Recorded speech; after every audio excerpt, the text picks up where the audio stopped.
আপনারা আমাকে এই কদিনে এত যত্ন করেছেন, আমার তো এখান থেকে যেতেই ইচ্ছে করছে না। কে বলেছে বাবা যেতে? থেকে যাও। না না বাবা, 1 মাস তো থাকলাম, আবার নইলে পরে এসে থাকবো।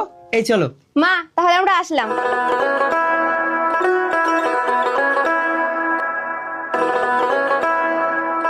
খোকা এসছিস, ভালো হয়েছে। তোর বাবা একা মাঠে পেরে উঠছে না, যা যা শিগগিরই জামা কাপড় ছেড়ে একটু মাঠে যা। মা, আস্তে না আস্তেই তুমি কাজ দিয়ে দিচ্ছ? না মানে তোর বাবার পায়ে লেগেছে তো সেই জন্য। এতদিন পায়ে লাগলো না, আর আমরা আস্তে আস্তে পায়ে লেগে গেল।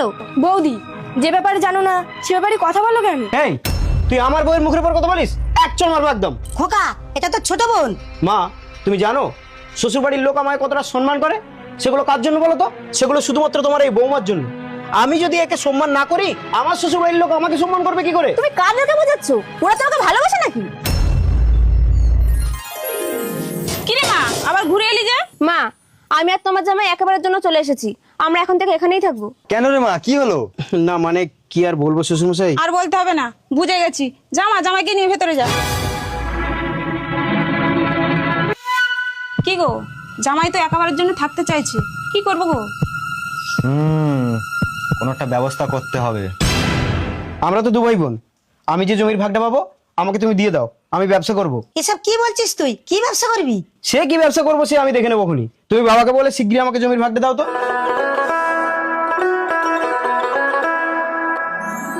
শ্বশুরমশাই, এই নিন, আমি জমি বিক্রি করে টাকা এনেছি। এবার বলুন আমি কি ব্যবসা করব। হ্যাঁ হ্যাঁ, সে আমি ভেবে দেখছি। দাও টাকাটা আমার হাতে দাও। এই নিন। যাও তুমি হাত পা ধুয়ে খেতে বসো। হ্যাঁ, বড্ড খিদে পেয়েছে।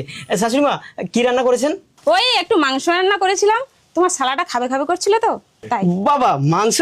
দিন দিন, শিগগিরই ভাতটা দিন তো, আমার খুব খিদে পেয়েছে। বাবা, তোমার আসতে দেরি হচ্ছিল বলে আমরা সবাই মাংস ভাত খেয়ে ফেলেছি।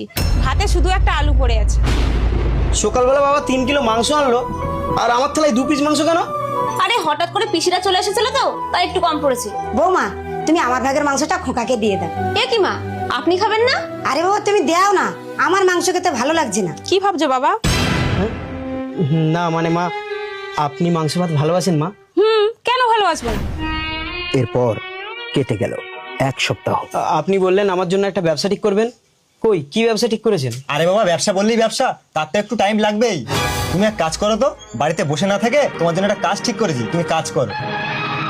আজ বাবা জামাই, তোমার শ্বশুর তোমার জন্য একটা ভাটাই ভালো কাজ ঠিক করেছে। এসব কি বলছেন?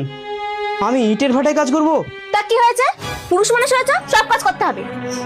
বাবা, আমি মার্কেটের ধারে একটা দোকান পেয়েছি, 2 লাখ টাকা স্যালামি দিতে হবে। এ দেখো, ছেলেকে 3 লাখ টাকা দাও তো, 2 লাখ টাকা স্যালামি দেবে আর 1 লাখ টাকার মাল কিনবে। আচ্ছা ঠিক আছে। এ কি বাবা, আপনি আমার টাকা নিয়ে আমাকে না ব্যবসা দেখিয়ে আপনি নিজের ছেলেকে ব্যবসা দেখিয়ে দিচ্ছেন? এসব কি বলছো তুমি? তুমি আমার ভাইয়ের সাথে হিংসা করছো? বাবা জামাই, তুমি কি আর দোকান ব্যবসা পারবে? তোমার জন্য একটা ভালো ব্যবসা দেখতে হবে না? আচ্ছা ঠিক আছে শ্বশুরমশাই, আমি নইলে কয়েকদিনের জন্য ভাটার কাজেই করি। এরপর ছেলেটি দিনের পর দিন ভাটায় কাজ করতে করতে একদিন অসুস্থ হয়ে পড়ল। কি গো জামাই, এতটা বেলা হয়েছে, কাজে যাবে না? শাশুড়ি মা, আমার গায়ে বড্ড জ্বর, আজ কাজে যাব না। ধুস, পুরুষ হয়েছে, এত নেকামি কিসে? মা, ওই বাড়ি তো ওরকম কাজের ঘরে ন্যাকামি করতো। শিউলি, এসব তুমি কি যাতে বলছো? ও ঠিকই বলছে, যা কাজে যা।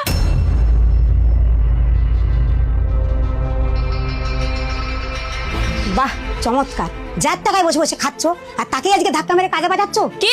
ওর টাকায় খাচ্ছি মানে? শাশুড়ি মা, এই কটা দিন ভাড়ায় খেটে খেটে না এই হাতের তালুটা একেবারে পাথরের মতো শক্ত হয়ে গেছে। যেখানে পড়বে একেবারে 500 গ্রাম মাংস উঠিয়ে নেবে। মা হয়েছেন মা, যখন ছেলের 2 পিস মাংস বেশি খেতে ইচ্ছা হয়, সেই মুহূর্তে যে মা মাংস ভালোবাসে না তাকেই বলে মা। ছেলের বিপদের সংকেত শুনে যে মা রাতে ঘুমোতে পারে না তাকেই বলে মা।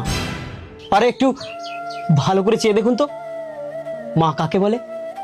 যার পা থেকে মাথা পর্যন্ত একটাই নাম লেখা, সেটা হচ্ছে মা।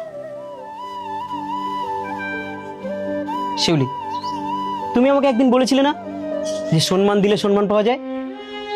তোমাকে আমার বোন অসম্মান করেছিল বলে একদিন তার গায়ে আমি হাত তুলতে গেছিলাম।